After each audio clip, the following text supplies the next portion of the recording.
Relax, trust in the Most High, He got your back. Praying fast when you under attack. All right, shalom, and welcome to the Shad Avad Perspective. All right, so on today's episode, we're going to be talking about this video with Harry Rosenberg and another rabbi, I believe, and they discuss the plight of Black Jews. Right, so this is one of the few videos that we will see our European brethren, our European Jewish brethren, talking about, those of melanated hue being the real Jews. Okay, so on this video, I'm going to let this video play, and I'm going to give my perspective on this video. Let's check it out. And let's move into Africa. What do you have there? Well, for sure, because the two main places you'll see today, we're gonna get back to Afghanistan for a little bit, but the two main places, and which I mean Afghanistan, the Silk Road, but in Africa, the two largest tribes in the world today are one in Afghanistan, the Pashtun, and one in Africa. You do have the Ethiopians, you do have the Lemba tribe in South Africa, who we know we had the Cohen gene, the priestly genetics, the Y chromosome, amongst almost 10% of them.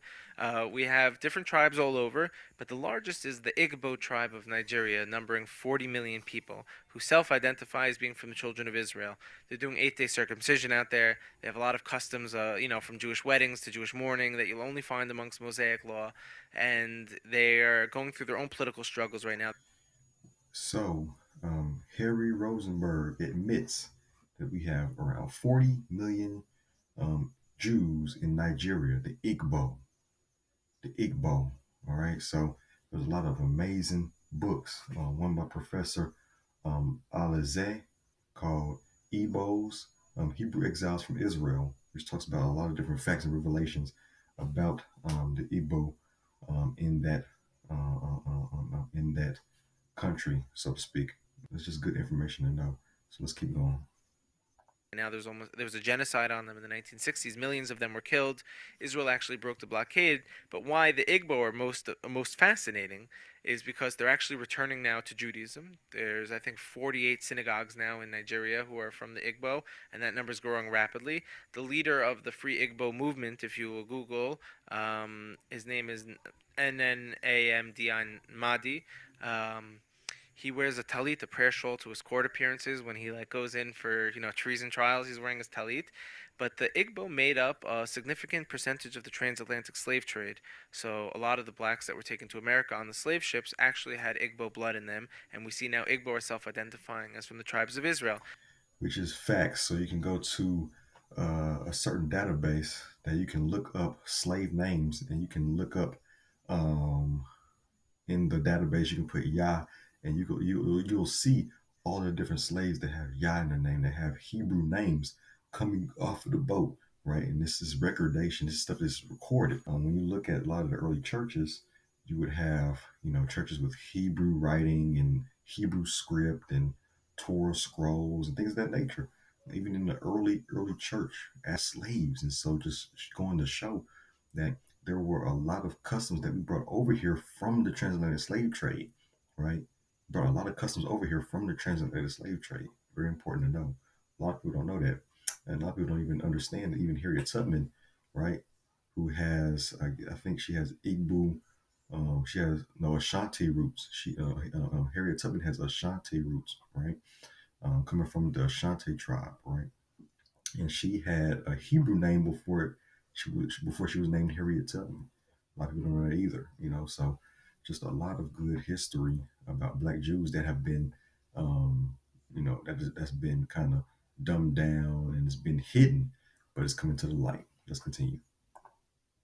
So if you look in America today, you'll see a lot of celebrities actually from the African American community claiming Hebrew roots. Reference would be Amari Stoudemire, high-profile basketball player, rapper Kendrick Lamar, who's got I don't know, maybe 1 billion views on some of his stuff. These are people who are influential. And people look at them like maybe they're crazy. Like, how do they have any ties to the tribes of Israel? Then all of a sudden, we see the actual ships that brought him here are coming from the exact place in Africa where it's an Israelite hotbed. So this is going to be also an interesting piece of the puzzle. I recently became friendly with a black Messianic Jew, and he was educating me on the Black Hebrew Israelite movement. So I just knew that as some kind of cult that says the white man is the manifestation of Satan and that they're the original Israelites, and Jews like you and me, we are fake Jews, etc. And this Okay, now by the way, I used to think that way. When I first came into this walk, when I first came into this way, I was very much bashful of other people groups, Europeans and Asians and anybody that wasn't African American, right? And I used to bash these people, call them the synagogue of Satan, call them the synagogue of Satan, say that they're fake, they're not the real Jews, blah, blah, blah, blah. We are the chosen people. This is us. But now, as I read, as I study, as I grow, I no longer hold on to the doctrine that if you're not African American, you're a synagogue of Satan. I'm more so of I'm not necessarily care. I don't necessarily care about bloodline, but are you truly in the covenant, right? Do you love the God of Abraham, Isaac, and Jacob? And are you walking in his Torah? Are you in the covenant? And that is what truly makes you Israel. And so even when you look at history, it's just not just African Americans who are Israel.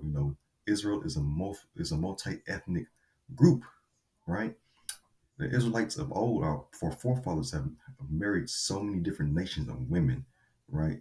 From Abraham, Moshe, um, and the list goes on. Kings and Chronicles, and just all of the different Israelite kings, and Solomon and his different wives, and we constantly married an amalgamation of groups, and our nation is so mixed. And even after the Exodus, how even in the Exodus narrative, the Exodus story, we came out with a mixed multitude, right? So Israel has always been a melting pot of different people groups, right? Right. And so a lot of us don't really understand that. And we kind of, put the Most High in the box as if, Israel is just one people. But no, there are Jews all over, scattered all over, that are all kind of different colors and all kind of different ethnic, have all kind of different ethnicities. You know what I'm saying? But the bottom line is, do you follow Torah? Or do you accept being in covenant with the Most High Yah? That is what makes you Israel, right?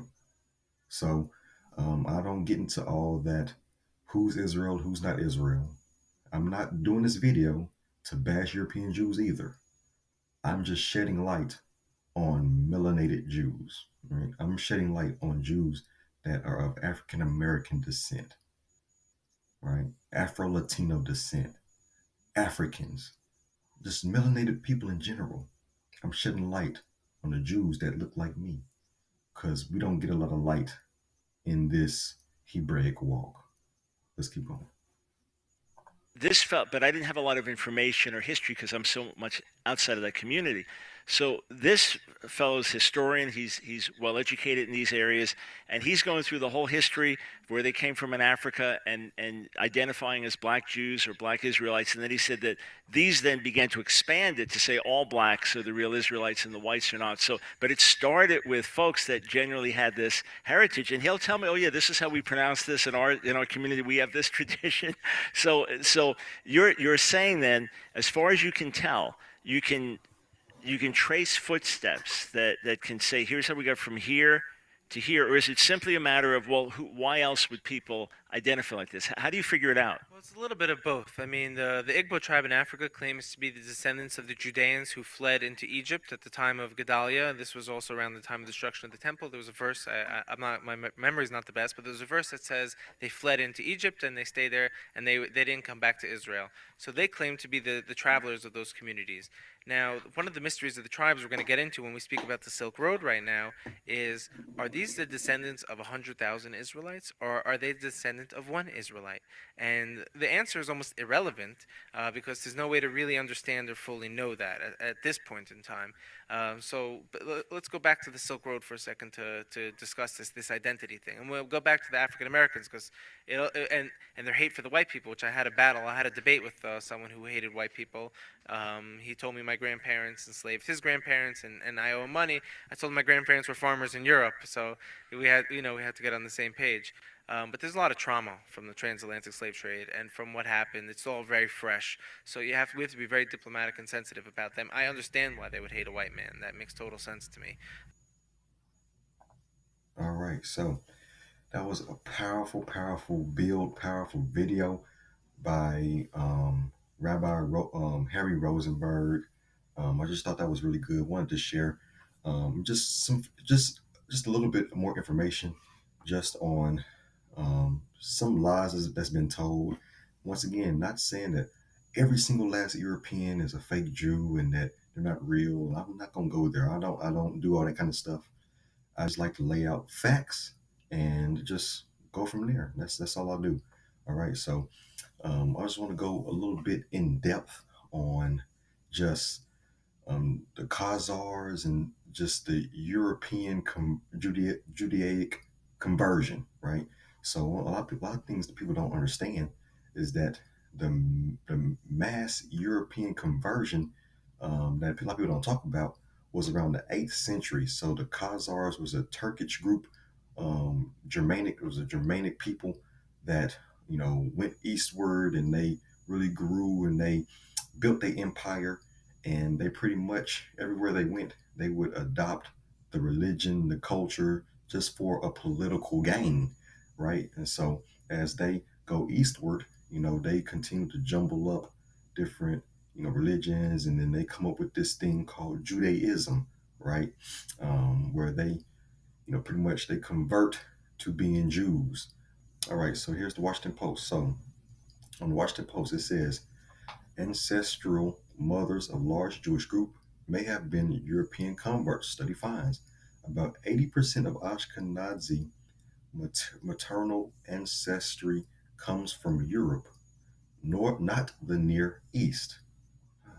So we have a large group of people from Europe, 80%, that comes from Europe and not the Near East.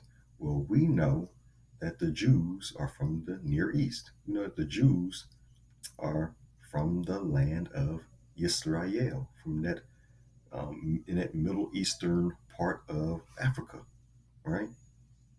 So it says, according to a genetic study suggesting that a mass conversion of women to Judaism may have occurred in Europe more than 2,000 years ago. More than 2,000 years ago. Once again, I'm not trying to bash anybody.